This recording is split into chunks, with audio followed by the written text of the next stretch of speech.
Dan tempat kita kapasiti lah ya. Kapasiti lah saya terangkan. Okey, boleh Puan ceritakan tentang bajet setahun ke setahun mungkin ada pertambahan dengan bilangan. Sekarang ni 750 pelatih kan. Mungkin akan datang akan bertambah 10% ke. Okey. Sebenarnya memang kalau ikut dari segi perkhidmatan kita sediakan, kita sebenarnya di setiap baitul atau rumah pemulihan majlis ni kita ada kapasiti yang boleh memuatkan berapa bilangan pelatih dalam tempoh satu masa lah. Kalau contoh di Baitul Iman sendiri, kalau ikut fully kapasiti kita adalah seramai 36 orang. Okey, berbanding sebelum ni seramai 60 orang. Kita mengambil kira tempat kita ni dari segi pengurusan bangunan sebagainya, kedudukan kita, sebab kita ada, kalau kata kita tak ada katil double decker, ini kena pakai single. So yang itu memang memuatkan dalam tempoh satu masa tu adalah dalam seramai 36 orang. Okey, berbanding di Baitul Ihsan seramai 80 orang. Okey, di Baitul Islah seramai 30 orang lah. Okey, kalau kata dari segi peruntukan bajet ni kami ni menguruskan asnaf Ariqah.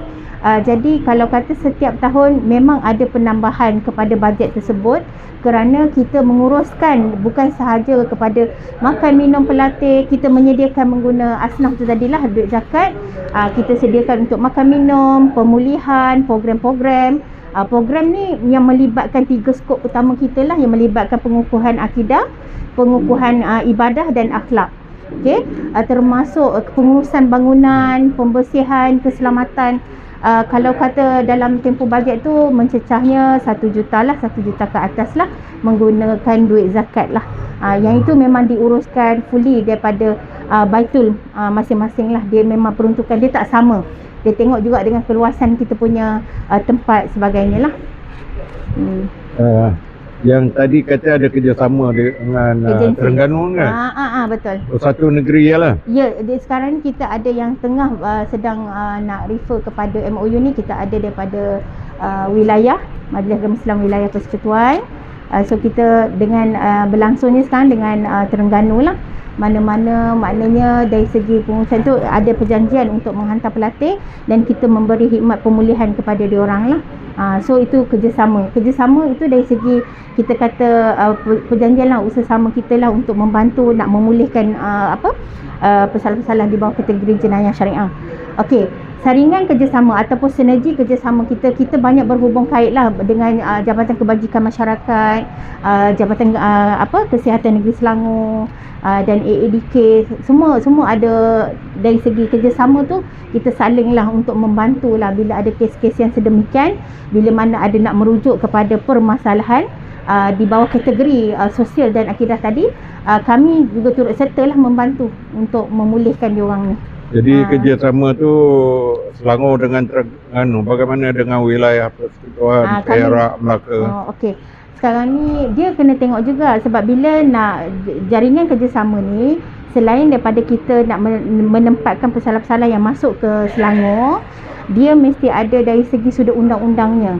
Undang-undangnya dari segi bila nak hantar pesalah tu kena tengok bila setiap enactment atau peruntukan undang ni ada perbezaan setiap negeri, ada yang sama, ada yang tak sama.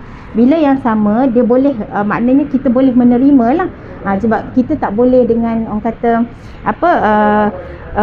tak mengikut saluran yang sebetulnya pun tak boleh juga. Dia melibatkan undang-undang. Sebab kebanyakan kami bila di Selangor, Majlis Agama Islam Selangor ni menjadi satu rujukan lah daripada negeri-negeri lain, majlis-majlis agama untuk membuat sama juga macam kita nak membuat ataupun nak membangunkan rumah pemulihan majlis ni, bagi nak menempatkan pesalah-pesalah jenayah syariah lah. Pelatih ni ada melibatkan mualaf, foreigner, orang luar yang beragama Islam datang ke Malaysia. Okey, kita sekarang ni warga negara Malaysia lah, khususnya di negeri Selangor. Jika ada mana-mana kita kata yang kategori kemasukannya secara sukarela yang luar daripada negeri Selangor, perlu mendapatkan dulu kebenaran ataupun kelulusan daripada Setiausaha Majlis Agama Islam Selangor, termasuk pengarah sektor lah pembangunan sosial. Sekarang ni kan popular dengan Tibet. Bagaimana, ada latihan kemahiran yang mirip ke Tibet. Okey. Kalau kata di tempat kita, contohlah di Batu Ihsan kita ada sekali kelas-kelas yang kemahiran. Contoh di Batu Ihsan adalah tempat wanita. Memang diberi kemahiran dari segi masakan, kraft tangan, sebagainya, jahitan. Berkolaborasi dengan kolej komuniti lah. Kolej komuniti di Sabak Bernam. So kita juga sebelum ni memang kita ada berkolaborasi dengan kolej komuniti Hulu Selangor untuk refer kepada perkakasan komputer pembaikan. Tetapi kita sekarang sedang melaksanakan kalau kata dengan Tibet ni, dari segi kemahiran dia itulah merujuk kepada kita punya otomotif. Okey, kita ada otomotif sebab tempat untuk tempat lelaki kita sediakan untuk kemahiran otomotif dan landscape dan satu lagi pertanian lah, pertanian. Okey lah, sekali lah masyarakat di luar tu mungkin tak tahu kita recap ni makna dia dalam bahasa kita apa, tujuan dia kan, bagaimana nak mohon, terutama orang kampung lah, Hulu Selangor ke Tanjung Karang ke kan, malah orang Kuala Lumpur, orang di Ampang tu tak faham masuk rekod kan. Okey, rekod ni kalau kita tengok pada zaman Rasulullah dulu, bila rekod dinyatakan rekod ni adalah satu golongan yang mana ada tuan, ada hambanya. Okey, tetapi bila kita refer untuk sekarang melalui bahagian pemulahan rekod ni, kita beri takrifan atau takrifannya tetap sama, nafas baru, maknanya menggunakan rekod tu adalah sebahagian daripada 8 asnaf zakat tu tadi. Ini bila kita kata diberi takrifannya adalah individu yang dibelenggu oleh suatu kuasa yang menghalang lah, maknanya dia nak keluar daripada belenggu tu, nak bebas. Inilah orang-orang yang perlu kita bantu untuk balik semula ke pangkal jalan. Okey, itulah kita nyatakan dalam kategori permasalahan yang berlaku di bawah rekod tu adalah masalah sosial lah. Sebab kalau kita tengok dalam ni memang banyaklah perincian yang diberikan, termasuk dalam kita kata masalah akidah dan sosial ni. Apa-apa sahaja yang membawa yang menyimpang dengan ajaran Islam lah, mengikut dari segi kita kata landasan yang sebenar lah, landasan Islam. Kalau kita tengok kat sini memang banyaklah doktrin palsu, menghina Islam, pemujaan, ya, mempersendakan Al-Quran, menghina Nabi. Itu dalam kategori akidah lah ya. Masalah sosial ni kita banyak. Minum arak, judi, khalwat, zina, ya.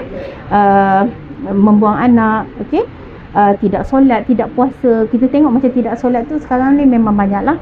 Kalau tidak puasa tu kita panggil gelar geng plastik hitam selalu bulan puasa kan. Memang itu dikenakan tindakan juga di bawah jenayah syariah. So itu memang banyak. Dia meluas sebenarnya dari segi perincian maksud rekod tu tadi.